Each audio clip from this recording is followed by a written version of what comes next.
El caso Rosendo Radilla Pacheco. Rosendo Radilla Pacheco nació el 1 de marzo de 1914 en Las Clavellinas, un pequeño rancho a 3 kilómetros de Atoyac de Álvarez, Guerrero. Cuando tenía 28 años, se casó con Victoria Martínez Neri, con quien tuvo 11 hijas y un hijo. Fue un campesino, pero sobre todo fue un líder social ejemplar. Gran parte de su vida la dedicó al cultivo y venta de café cereza. También trabajó para mejorar las condiciones de salud y educación de su pueblo, promoviendo la construcción de una escuela primaria y un hospital rural en su lugar natal. Su compromiso social y arduo trabajo lo llevaron a ser incluso presidente municipal de Atoyac de 1955 a 1956. Cuenta su familia que lo que más le gustaba era escribir corridos, en los cuales reflejaba su indignación ante la injusticia, relataba las condiciones de su pueblo, denunciaba los abusos y llamaba a la gente a organizarse y a exigir sus derechos. Algunos de sus corridos cuentan las historias de otros luchadores sociales como Lucio Cabañas, Genaro Vázquez y el Partido de los Pobres de Guerrero. Su compromiso social son cafecultores del Guerrero lo llevó a participar en el proceso de organización independiente de campesinos de la región y a organizar el Congreso Campesino en Atoyac junto a la Liga Agraria del Sur Emiliano Zapata. Sus exigencias y cuestionamientos en torno al reparto y tenencia de la tierra lo convirtieron en un personaje incómodo para el gobierno. Fue desaparecido por los militares en 1974 en el marco de la Guerra Sucia. En la Guerra Sucia. La Guerra Sucia fue una política de terrorismo del Estado mexicano encaminada a detener, torturar, desaparecer y ejecutar a todo aquel que manifestara su apoyo a los movimientos de reivindicación campesina en las décadas de 1960 y 1970, principalmente en el estado de Guerrero.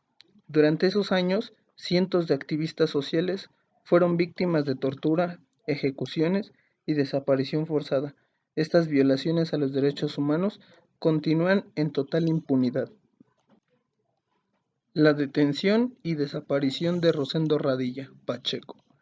El 25 de agosto de 1974, Rosendo Radilla Pacheco fue detenido ilegalmente en un retén militar de la Secretaría de la Defensa Nacional, Sedena. Cuando se dirigían a Toyac con su hijo en un autobús, uno de los militares lo reconoció y no le permitió continuar su viaje. Cuando Rosendo les preguntó de qué se le acusaba, los militares le respondieron, de componer corridos a Lucio Cabañas. Acto seguido, fue trasladado al entonces cuartel militar de Atoyac de Álvarez, donde fue visto por última vez. Hasta el día de hoy, su suerte y paradero permanecieron inciertos. Rosendo Radilla Pacheco fue víctima de desaparición forzada. Desde hace 45 años, su familia, amigos y comunidad no han cesado de buscar y exigir a las autoridades su presentación. Se mantienen en la exigencia de verdad y justicia para él y todos los detenidos desaparecidos. Una lucha por la justicia y reparación de la familia Radilla Martínez. Desde la detención de Rosendo Radilla, su familia comenzó el largo camino por encontrarlo. Las búsquedas inmediatas lo llevaron al excuartel militar de Atoyac de Álvarez, en las oficinas del gobierno locales y a las cárceles de Guerrero y Ciudad de México. Debido al contexto de represión de la época, la familia Radilla tuvo que esperar hasta la década de los 90 para realizar denuncias formales ante las autoridades como la Comisión Nacional de Derechos Humanos, la Procuraduría General de la República, hoy Fiscalía General de la República, y la Procuraduría General de Justicia del Estado de Guerrero, a la fecha ha tramitado 6 denuncias penales ante distintas instancias. Sin embargo, la actual Fiscalía General de la República no ha imputado ningún delito a persona alguna en relación con la desaparición forzada de Rosendo Radilla, ni de cientos de desaparecidos en la Guerra Sucia. En 2001, la CNDH emitió la recomendación 26/2001, donde reconoció la práctica de desaparición forzada como una política de Estado.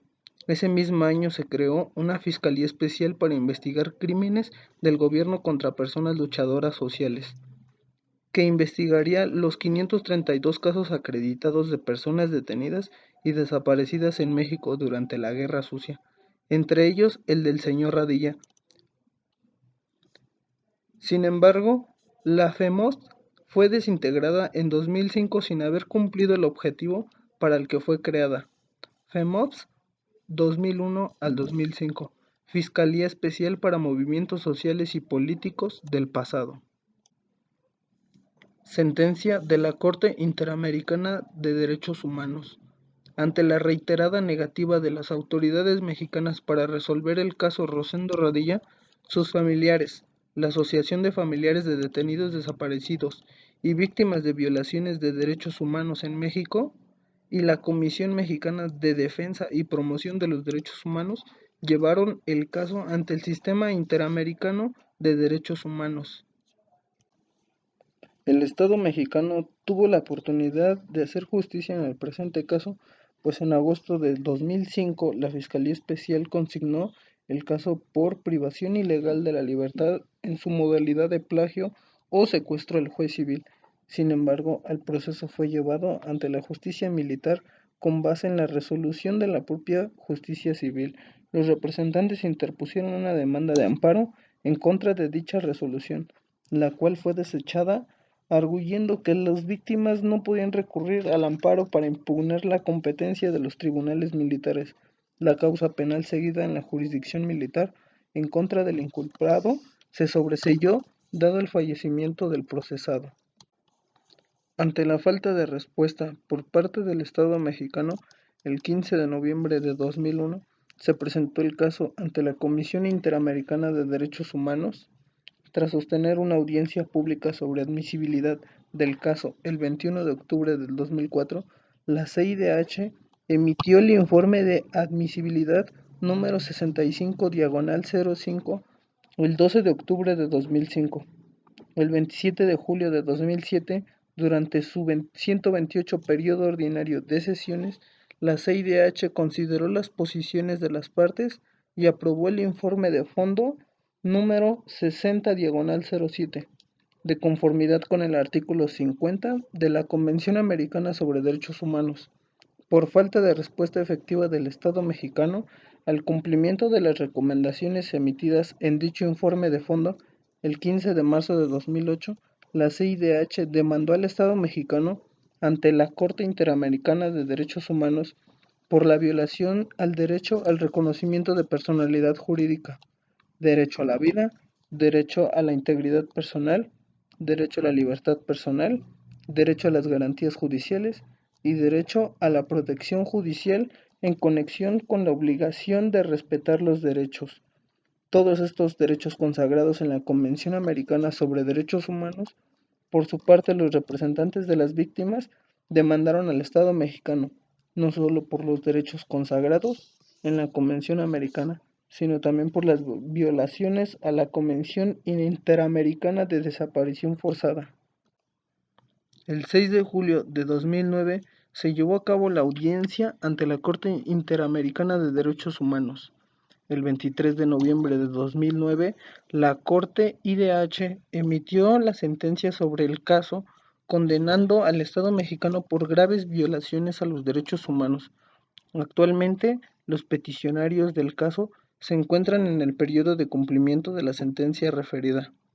El caso Radilla tuvo gran impacto en el sistema jurídico mexicano, tanto por haber sido primer caso significativo en que la Corte condena al Estado mexicano, como por tener órdenes para que México se realicen cambios estructurales de gran importancia para la vida pública del país. En primer lugar, al ser el caso Radilla, el primer caso en que la Corte condena al Estado mexicano por violaciones graves a derechos humanos, ordenando una serie de medidas de reparación en concordancia con la gravedad de las violaciones, las autoridades mexicanas se vieron forzadas a establecer criterios para el cumplimiento de esta sentencia y de otras sucesivas que emitan por parte de la Corte IDH. En este sentido, la Suprema Corte de Justicia de la Nación inició un proceso de consulta a trámite para establecer las obligaciones que para el Poder Judicial de la Federación derivan de la sentencia en el caso Radilla. En la resolución a dicho proceso, en julio del 2011, la Suprema Corte estableció en primer lugar que las sentencias de la Corte en las que México se parte son obligatorias para todas las autoridades mexicanas, siendo únicamente orientadores los criterios contenidos en las sentencias en la que México no es parte.